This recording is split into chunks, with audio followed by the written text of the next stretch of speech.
chicos, vamos a estar con este problema así cada una hora. Ayer estuvimos igual. Ok.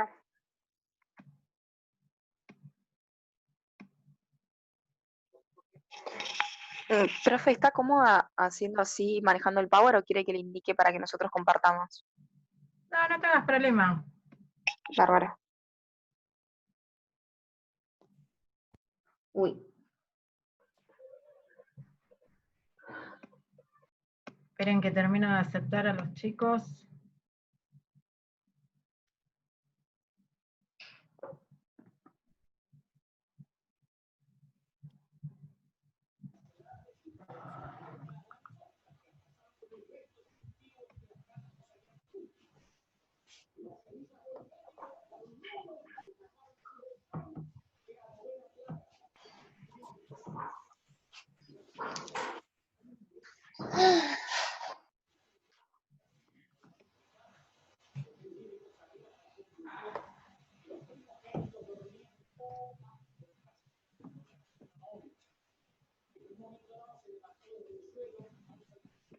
Walter, ¿andás por ahí?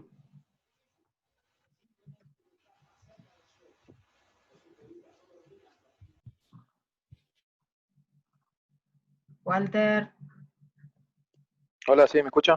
¿sí? Bueno, sigo. Tratamiento quirúrgico, como decía, que tiene el nombre de Yaten, o switch arterial, lo que trata es de intercambiar la arteria pulmonar y la aorta y cambiarla del lugar, o sea, sacarla del lugar incorrecto donde se formaron. Las arterias coronarias, que son los vasos que llevan sangre oxigenada al propio miocardio, también deben ser cambiadas de sitio e implantadas desde la arteria pulmonar falsa aorta a la nueva posición de la aorta para que el miocardio reciba sangre oxigenada.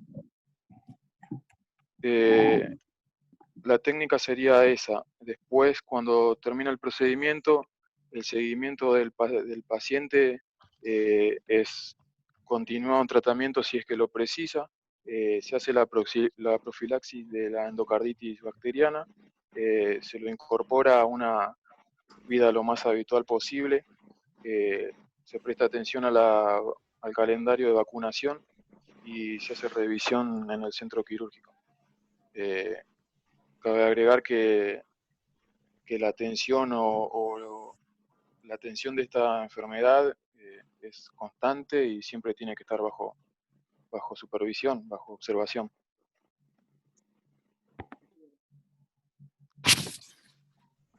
perdón, Walter, profe, hay chicos que están esperando que los acepte para entrar. Ya estoy, ¿eh? Ya están todos aceptados. ¿Qué hago? ¿Subo? Ah, ya terminó. Bueno, cuéntenme, ¿cómo les resultó el trabajo? ¿Difícil? Profe, perdone, pero falta Yael, que es integrante del grupo y también se quiso conectar y me parece que todavía no está acá. No. A ver.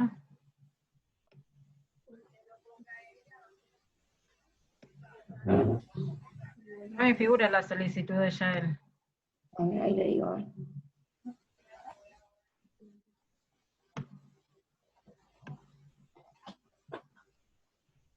Mientras cuéntenme, ¿cómo les resultó el trabajo? Por mi parte hablo. Interesante.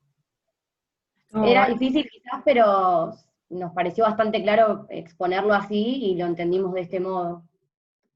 Claro, quizás es un poco complicado la terminología, o decíamos, pero se va a entender o no se va a entender, pero nos pareció interesante y lo que sí creo que se nos dificultó un poco es poder meter todo solamente en 7 diapositivas o 5 diapositivas, porque no sabíamos qué elegir o qué para guiarnos y hablar, y no hacer un power quizás convencional, donde podíamos agregar más imágenes. Se hacía un power súper extenso, así que quizás lo único que nos dificultó fue eso, más que nada, tratar de elegir bien qué imágenes para poder hablar. Está bien. ¿El tema lo entendieron? Sí, Sí, la verdad sí. que salvando las distancias fue bastante práctico hacerlo por Zoom y estuvo bueno. A mí me pareció una experiencia linda. No fue tanto como parecía, ¿no? No, No, Walter, ¿vos? nos armamos un drive, como Walter, pobre, trabaja mucho, nos armamos un drive, entonces íbamos subiendo ahí la información y estábamos siempre conectados y chateando ahí. Y cuando se podía, hacíamos la reunión de Zoom, digamos, Sí, como para dar detalles. sí, sí, esa fue la mejor manera, crear el drive para bueno, poder subir información y cada uno cuando tenga tiempo la La podía iba leer leyendo. o podía subir también. Está Y bien. después, bueno, nos conectábamos cuando se podía por Zoom. Bueno. Bueno, chicos, la verdad que me gustó. Estuvo muy bueno el trabajo. gracias, ¿Se profe. entendió? Yo lo entendí, no sé sus compañeros. ¿El resto lo entendió? Sí, Súper sí. claro. Sí, muy bueno. Claro. Profe, Sí, Sí, chicos, gracias. Gracias, Eh, chicos. gracias, chicos. Chicos, la nota se las voy a pasar después, porque hoy Brian no se pudo conectar, así que yo estoy grabando la clase, por lo tanto él va a ver los videos, va a ver su exposición también, así que después nos vamos a juntar para ponerle una nota, ¿sí? Está bien, profe, genial, Bueno. gracias. Gracias. Pero la verdad que estuvo bueno el trabajo. Qué bueno, Gracias. gracias. Profe, hay una chica que necesita que la acepte para entrar. A ver.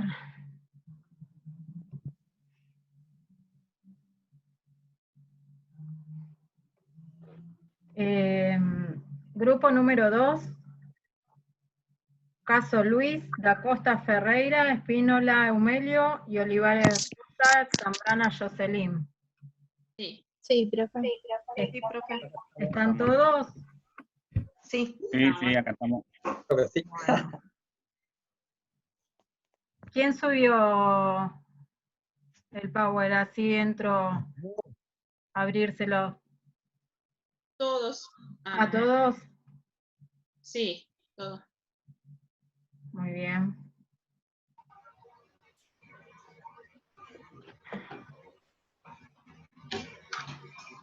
Ven ahí la pantalla, ¿no? Sí, chicos, voy a pantalla. Bien.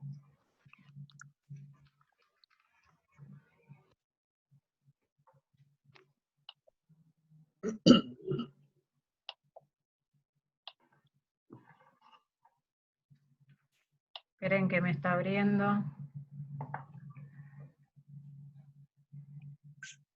Está medio lento hoy me parece internet, ¿no? ¿O es mi computadora? Sí. No, A está re mí, lento. a mí se me está cortando internet y estoy entre el celular y la compu también.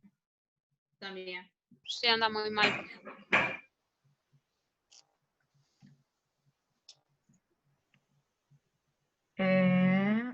Caso Luis.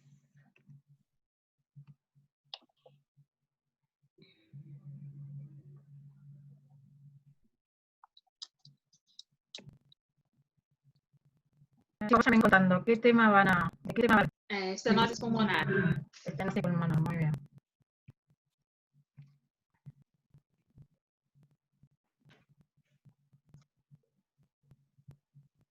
Esperen que ahí está cargando. Sí.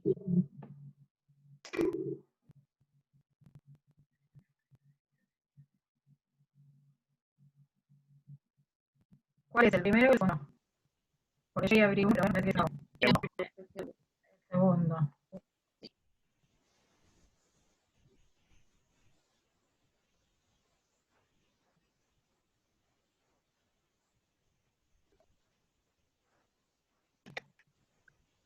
Ahí estamos. Lo dijo acá, uno. Ah, bueno, Bueno. abrió. ¿Cómo? Uno más abajo. Sí. Ahí. ¿Ahí ven? Sí. Sí, vemos. Cuando Gracias. ustedes quieran, los escucho. Bueno, yo voy a dar una pequeña introducción sobre lo que son enfermedades congénitas. Una enfermedad congénita es aquella que se manifiesta desde antes del nacimiento, ya sea producida por un trastorno ocurrido durante el desarrollo embrionario o como consecuencia de un defecto hereditario. ¿A qué llamamos trastorno ocurrido? Es cuando la madre en pleno desarrollo embrionario está en contacto con algún agente radioactivo o en consumición de algún estupefaciente. Ahora con el tema estenosis pulmonar. En cuanto a la definición, tenemos que las obstrucciones a nivel del tracto y salida del ventrículo derecho y la válvula pulmonar forman parte de la estenosis pulmonar. Esto puede ser a nivel subinfundibular, infundibular, valvular o supravalvular, y siendo la más frecuente la valvular. Más que nada, la estenosis pulmonar se presenta como una cardiopatía aislada, pero también forma parte de otras cardiopatías. El 80% de las estenosis pulmonares son aisladas, pero también forma parte de otras cardiopatías congénitas de tetralogía de Fallot. El 100%, Perdón, Luis. Chicos, ¿pueden silenciar el micrófono? Porque si no se escucha barullo y no lo escucho el compañero. Gracias. Luis, vos decime cuando cambio la diapo, ¿eh? Bueno, les decía que el 80% de las estenosis pulmonar son aisladas, pero y el resto forma parte de otras cardiopatías congénitas como la tetralogía de Fallot.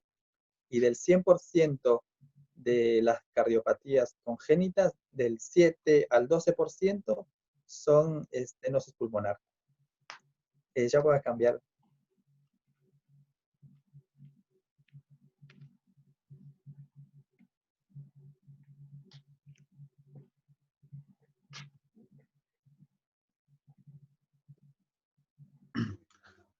Ahí Profe, ¿me escucha? Sí. Bueno, profe, yo voy a hablar de la anatomía del corazón y un poco de la circulación. Bueno, el corazón es un órgano hueco que limita cavidades en las cuales circula la sangre. Está conformado por un músculo con propiedades particulares que se denomina miocardio. El miocardio está tapizado internamente por el endocardio y externamente por el epicardio, que sería una capa visceral, junto con el pericardio, que es la capa parietal, cubren al corazón. El corazón está situado en la cavidad torácica, en el mediastino medio, entre las regiones pleuropulmonares, por encima del diafragma, delante de la columna vertebral. Voy a nombrar algunas configuraciones externas que se distinguen. 3 caras, la cara anterior, que es esternocostal, cara inferior, diafragmática, y cara pulmonares. Y 3 bordes, uno derecho, situado entre la cara anterior e inferior, y 2 izquierdo, que separa la cara pulmonar izquierda de las caras anterior e inferior. Y una base constituido por los atrios. También un vértice dividido por una ligera depresión que une el surco interventricular anterior con el posterior. Esa sería externa. Interna, el corazón se divide derecho e izquierdo. Ambos lados poseen cavidades, que serían las aurículas y ventrículos. Cada cavidad tiene una comunicación. Por ejemplo, la aurícula derecha se comunica con el ventrículo derecho por un orificio llamado aurículo ventricular, ambos, o sea que la aurícula derecha con el ventrículo derecho y la aurícula izquierda con el ventrículo izquierdo. Y ambos poseen una válvula. La válvula de la aurícula derecha, tricúspide, posee 3 valvas, y el lado izquierdo posee 2 valvas y es bicúspide o mistral. Bueno, las las divisiones de aurículas tienen una división, no se pueden comunicar entre sí, tiene un tabique interauricular que impide que la sangre venosa pase al lado auricular izquierda. Y la misma en ventrículos, sería el tabique interventricular. Bueno, después viene la circulación. La circulación generalmente empieza cuando la aurícula derecha recibe la sangre. Esto cuando recibe la sangre pasa al ventrículo derecho por la válvula tricúspide. Y el ventrículo derecho expulsa, ese sería sístole, cuando se contrae, expulsa la sangre al tronco pulmonar. Posteriormente esto va a la arteria pulmonar izquierda-derecha para que se produzca la hematosis, el cambio de oxígeno.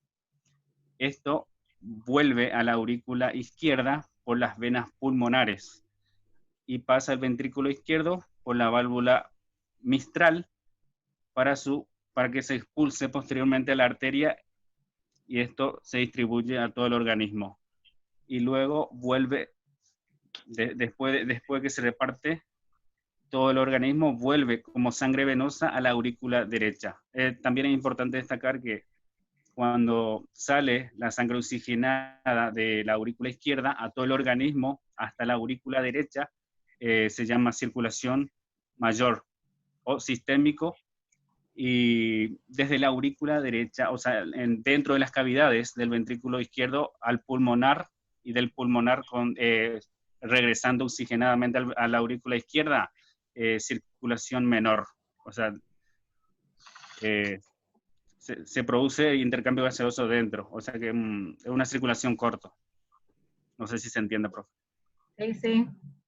Bueno, esto sería una circulación normal. ¿Qué pasa cuando se presenta una estenosis valvular? Esta circulación impide, y muchas veces las válvulas no se abren por completo y disminuye el flujo sanguíneo, por lo que presenta anomalías, ya sean las paredes miocárdicas, que mi compañera van a profundizar más. Lo que sí, cuando la estenosis es leve, no produce síntomas, es asintomática, pero por un periodo largo en silencio, esto produce síntomas como dolor torácico, fatiga, disnea, dificultad para respirar, obviamente porque no tiene mucha sangre oxigenada, y aparte dificulta para hacer cualquier tipo de ejercicio. Eso sería todo. Muy bien. ¿Subo la diapo? Sí, sí.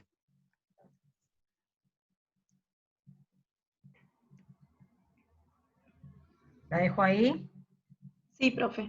Muy bien. Bueno, yo voy a hablar de la serie de pruebas que se emplean para llegar al diagnóstico.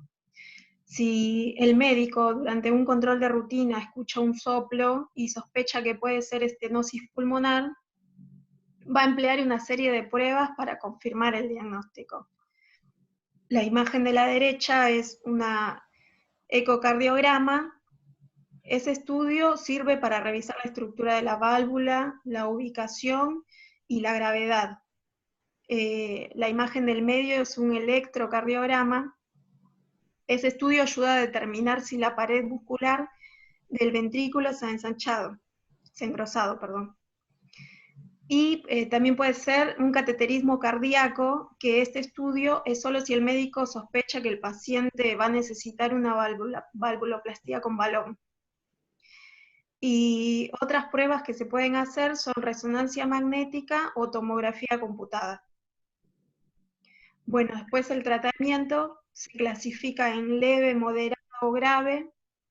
La leve, que no provoca síntomas, no requiere tratamiento, solo controles de rutina. Y de moderado a grave, según su grado de obstrucción, el médico determinará si necesita una valvuloplastía con balón o una cirugía corazón abierto.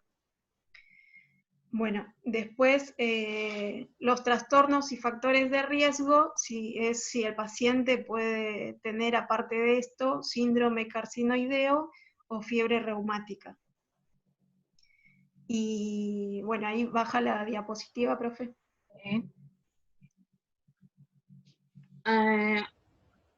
Las complicaciones de la estenosis pulmonar son la endocarditis infecciosa, que es una infección en la capa interna del corazón. Estos pacientes suelen tener mucha infección de endocarditis, ¿no? Entonces, es recomendable que ese paciente hacer un procedimiento quirúrgico o dental, como el tratamiento de conducto, o un procedimiento diagnóstico más invasivo, que ese paciente haga una profilaxis de antibióticos, como persoraclite, ingreso de bacterias por el torrente sanguíneo hasta que llegue en el corazón. Las arritmias también son latidos irregulares por fallos eléctricos del corazón. Normalmente no suelen ser algo peligroso, pero si el paciente tiene una estenosis grave, sí, ahí se debe dar una importancia mayor. Problemas de bombeo. El corazón, en la parte del ventrículo derecho, necesita hacer mucho esfuerzo para bombear esta sangre debido a esa estenosis, para esa sangre ir para la arteria pulmonar. Y con el tiempo va ocurriendo un engrosamiento de la pared muscular del ventrículo derecho, causando una hipertrofia ventricular. Y ese corazón, esa parte del corazón, queda más rígida, impidiendo el bombeo correcto efectivo de la sangre para el cuerpo. Entonces, a partir de ahí empieza a ocurrir una insuficiencia cardíaca, que es la incapacidad de este corazón hacer el bombeo correcto para la circulación corporal. Y a partir de ahí empieza un mecanismo de compensación. ¿Qué es mecanismo de compensación? Es una forma del cuerpo se defender manteniendo la homeostasis, el equilibrio de ese funcionamiento. Entonces empiezan las respuestas hormonales que son por ese estrés cardíaco. Las glándulas suprarrenales producen epinefrina, que es la adrenalina, y a noradrenalina, que van a ayudar a ese corazón por algún tiempo a mantener el latido de forma más rápida y energética para que esta sangre circule mejor por el cuerpo. Otro mecanismo de defensa son los riñones, son mecanismos renales que impiden la salida del agua y la sal para mantener por esa baja de sangre en los vasos. El riñón se cierra la salida del agua y de la sal, así manteniendo la tensión arterial. Pero con el tiempo, este líquido que va se acumulando va migrando para miembros inferiores, para abdomen, hasta para el pulmón. Y ahí empieza otro problema, que es insuficiencia respiratoria y pulmonar. Otra respuesta a que ya mencioné anteriormente, que es la hipertrofia ventricular, que es engrosamiento de la pared del ventrículo. De un modo general, el pronóstico de ese paciente suele ser favorable, pero si es un paciente neonatal y lactante, tuviera una estenosis grave, ellos suelen también tener una insuficiencia ventricular. Pacientes con estenosis leve no suelen a progredir para una insuficiencia, una estenosis grave, pulmonar grave. Un paciente que tiene una estenosis moderada, sí, ese suele progredir para una estenosis grave. En el postoperatorio, ese paciente va a tener un acompañamiento durante 3 a 5 años, un control para verificar el resultado del tratamiento quirúrgico. Y eso hace una ecografía anual. Y si todos los años hasta ese tiempo el resultado for normal, ese paciente se da de alta. Todos los pacientes que poseen estenosis pulmonar necesitan tener un acompañamiento de un cardiólogo periódico. Es eso. Gracias. Muy bien. ¿Paso la diapo? Por favor. Sí, profe.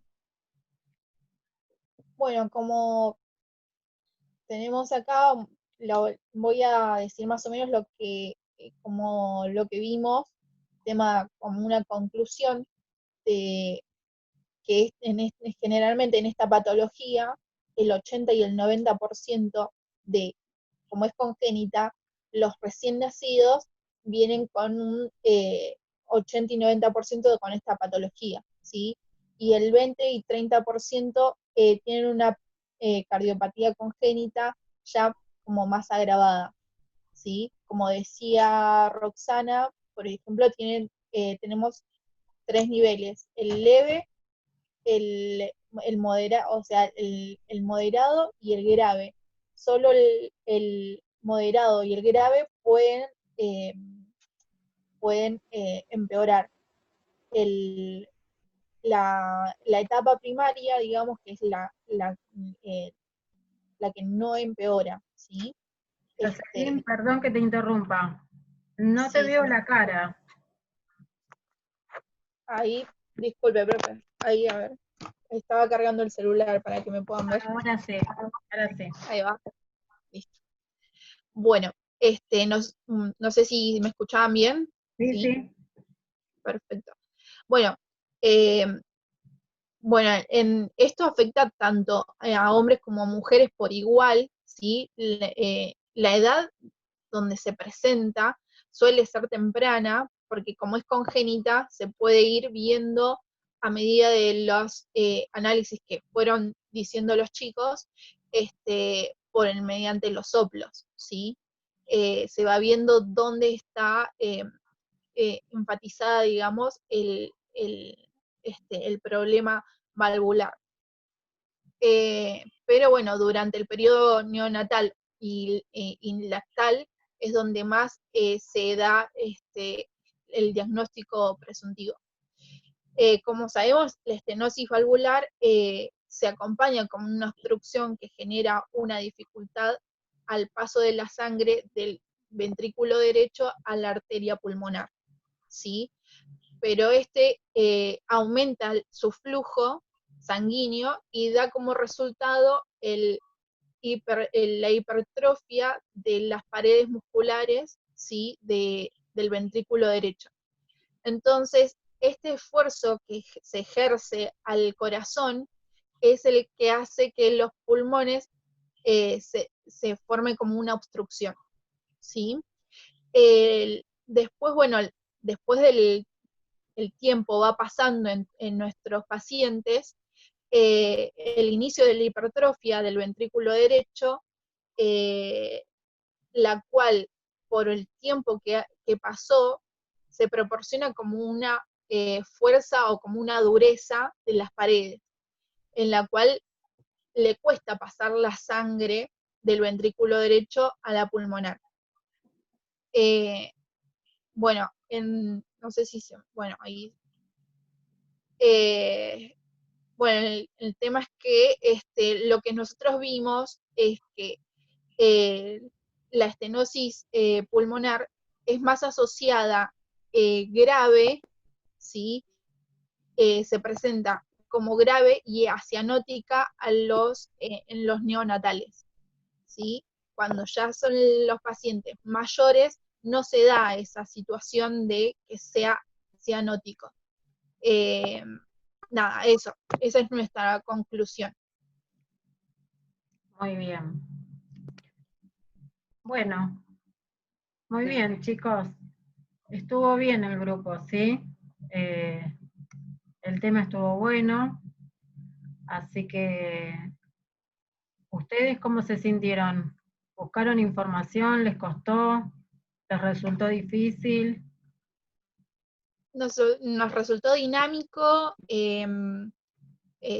nada, nos pudimos manejar por lo menos con Zoom, nos fuimos pasando un drive y íbamos charlando y debatiendo qué es lo que nos parecía. Nada, no sé qué dicen los chicos. Sí, claro, difícil no, pero sí nos reorganizamos, nos armamos un mail para el grupo y como el grupo anterior también todo online, fuimos cargando información en los momentos que podíamos y durante la noche nos conectábamos por Zoom y terminábamos de cerrar todo, pero estuvo bueno. Bien. Bueno, ¿les Para resultó mí difícil? sí, es más difícil un poco porque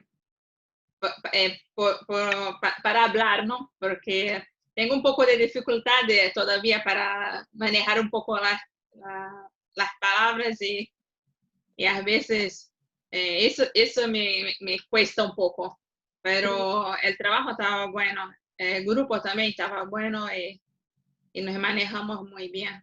¿Se Sí, sintieron donde se cómodos nos trabajando en grupo? ¿Cómo?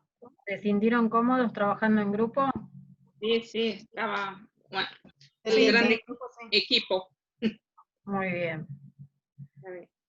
Luis, Profe, lo que nos había resultado difícil comprender era por qué en qué momento era cianótico y en qué momento era acianótico. Y bueno, le tuvimos que preguntar un poco que nos oriente a Brian y bueno, nos ayudó en eso, en sacar la conclusión.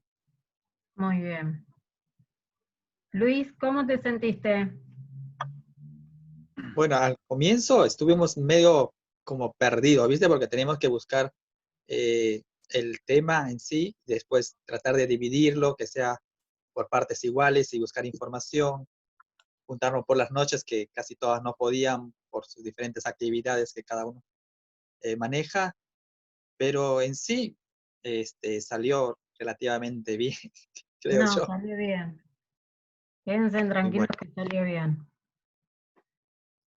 Gracias, profe. Bueno, Yeah.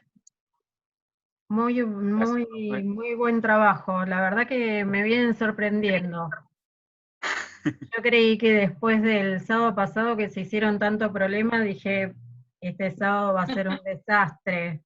Pero no, por ahora vienen bien. Así que bueno, se nota que se le dedicaron tiempo al trabajo. Más bien fue que nos dividimos por los temas y cada uno iba subiendo, así que fue una linda experiencia de trabajar en equipo. No Y es fue una tan nueva mal experiencia entonces. también.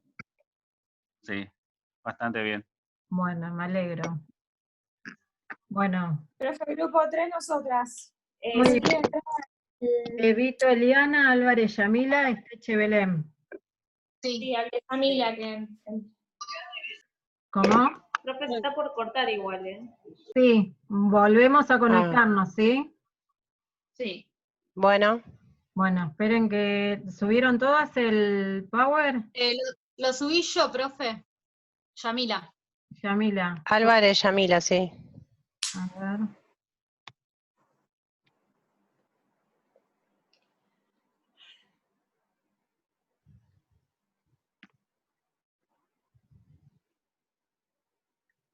Ahí lo está abriendo, ¿eh? ¿Qué tema van a dar, chicas? Nosotros vamos a hablar sobre comunicación interventricular.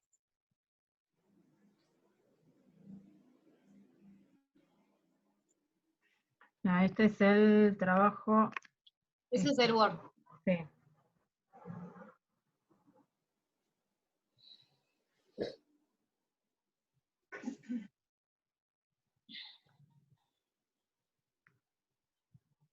Profe, ¿quiere que hablemos o que esperamos que se corte?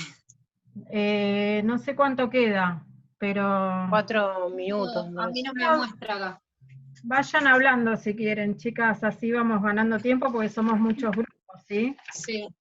Bueno, voy a empezar yo hablando, voy a hablar sobre la anatomía del corazón, ¿sí? El corazón es un órgano que bombea sangre a través del cuerpo, a través del sistema circulatorio, aportando oxígeno y nutrientes a los tejidos y eliminando dióxido de carbono, desechos y otros, ¿sí? El corazón es un músculo que se encuentra ubicado, es un músculo hueco y piramidal que se encuentra ubicado en la región torácica, y está compuesto por 4 cámaras, 2 superiores que son las aurículas y 2 inferiores que son los ventrículos. También se encuentra revestido, digamos, por una doble capa llamada pericardio, ¿sí? Que lo que hace es proteger al corazón y mantenerlo anclado al pecho. Ah, perdón, no le dije que diapositiva. No te preocupes.